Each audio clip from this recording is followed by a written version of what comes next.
Ito ang reading mo, Taurus. Welcome back to our channel. Naway nasa mabuti kayong kalagayan while watching the channel. This is a general reading. Kayo nang balang magpalit-palit ng situation nyo sa reading ko.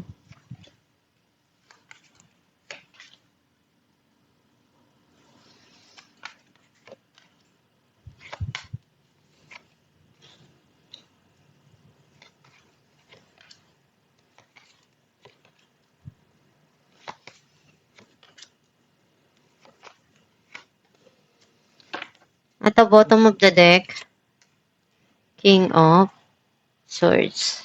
I feel like ang nasisense ko na energy mo, nakita ko yung mga desisyon mo na kailangan mong gawin ko ano, kailangan mong ayusin at harapin.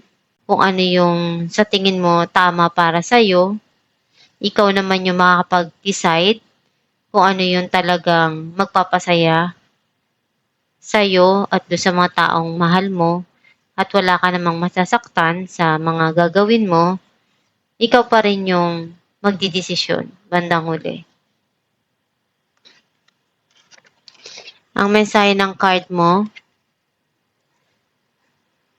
gagawin mo yung lahat para maibigay kung ano yung tama para sa'yo at kung ano yung kaya mo doon sa mga sitwasyon na nangyayari or dumarating sa buhay mo. May bagong journey ka dito na darating at handa ka na mag-umpisa at harapin. Iniisip mo kung ano yung paraan na magagawa mo para maabot yung mga pangarap mo. Pinupunuan mo yung pagmamahal, pagkukulang na kaya mo dun sa mga sitwasyon na dumarating sa buhay mo o may tao na pareho kayo ng pagmamahal na nararamdaman at kung ano yung pagkukulang sa isa't isa, pinupunuan nyo. Some of you may darating dito na proposal. Andun yung commitment mo sa bawat ginagawa mo sa buhay, yung goal mo na ma-achieve mo yun. And unti-unti naman na lahat ng mga pinaghirapan mo, nakikita mo, nagpi-paid off. At nakikita mo yung mga resulta. May mga gumugulo sa isipan mo. Tinatry mong kumawala, umalis doon. Feeling mo na tatrap ka doon sa isang sitwasyon.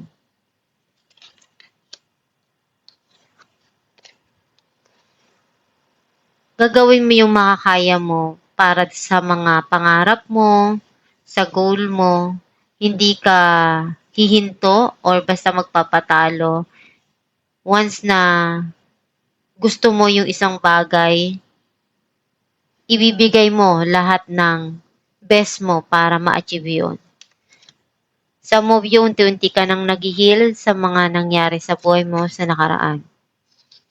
May bagong idea na pumapasok sa isipan mo or nagkakaroon ng clarity yung situation sa buhay mo. Some of you, communication. Clarify natin ang the star. Knight of Pentacles and King of Cups. May tao dito na sobra kang mahal at gusto niyang ibigay ko ano yung makakaya niya na tulong. And some of you, andun yung pagsusumikap mo sa trabaho mo. Gusto mong maibigay sa mga mahal mo sa buhay lahat ng makakaya mo. Dahil alam mo sa sarili mo na andun yung pagmamahal mo sa kanila. Clarify natin ang Page of Cups. The Lovers and Knight of Wands. Very passionate ka sa mga dreams mo or mayroon ditong tao na pabalik-balik sa buhay mo. Pag gusto niya, babalik. Pag ayaw niya, aalis. Marami kayong pinagsamahan na masasayang alaala. And may mga pangarap ka para sa inyong dalawa. Clarify natin na ang Three of Pentacles. Nine of Cups and Seven of Pentacles. May mga gusto ka dito na darating, ma-achieve mo, kasi ginawa mo naman yung makakaya mo.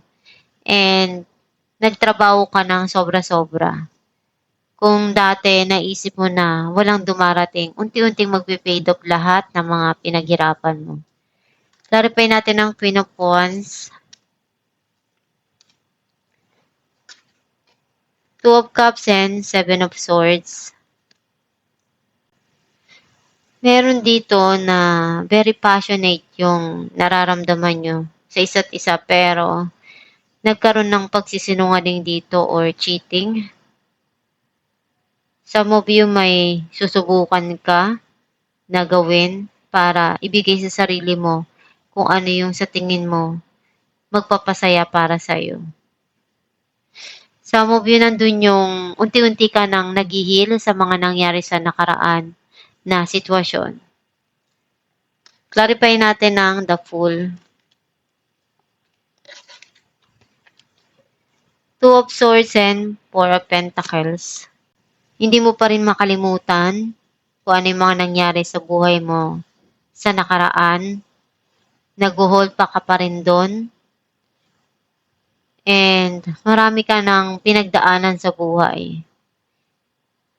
Na-overcome mo yun, pero may decision kang hindi ka pa ready to decide. May mga darating dito na bagong journey para sa'yo at kailangan mo na gawin kung ano yung nararapat para doon. Clarify natin ang Two of Cups. Ten of Pentacles and Queen of Pentacles. May abundance na darating dito. And andun yung binibigay mo lahat ng makakaya mo para mapunuan yung pagmamahal sa isang tao or sa pamilya mo. Nagkakaroon dito ng stability sa relationship at sa financial. And unti-unti ka na rin nagiging okay sa mga pinagdaanan mo sa nakaraan. Clarify natin ang Eight of Swords, the Sun, and Two of Swords. Nagiging masaya ka na and na-overcome mo na yung mga pagsubok na pinagdaanan mo.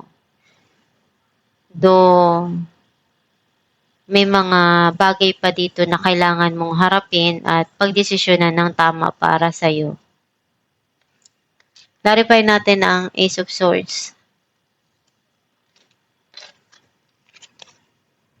Knight of Swords, and Page of Wands.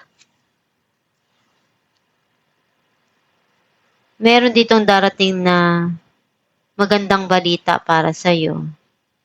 Andun yung communication and clarity sa situation. Some of you, meron ditong tao na gustong kumausap sa'yo or ikaw yung may gustong kausapin at lilinawin yung mga nangyari na sitwasyon sa nakaraan. Alamin natin kung anong mensahe ng iyong gabay.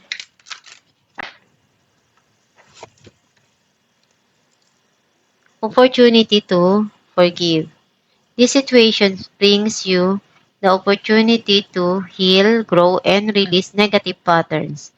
Hold the intention of seeing the other person's inner divine light and goodness. We will help you to release unforgiving thoughts, feelings, and energies and lead you to a higher place of peace and compassion.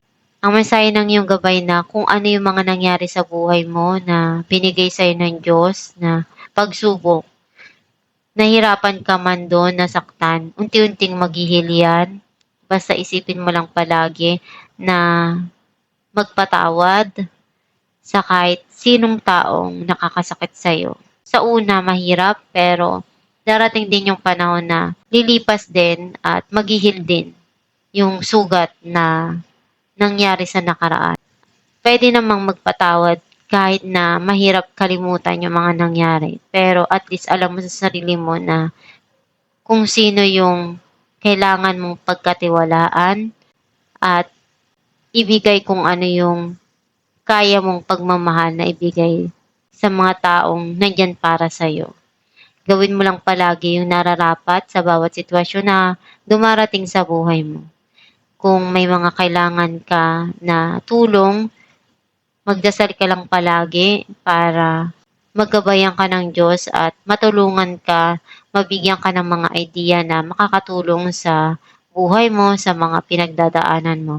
Huwag kang basta-basta susuko, gawin mo yung makakaya mo na ma-achieve at masolusyonan yung mga pinagdadaanan mo sa buhay. Sipagan mo lang palagi para makuha mo yung mga gusto mo at pangarap mo sa buhay. At itong yung reading, Taurus, kung nakaresonate ka, kindly comment down below. Thank you for watching.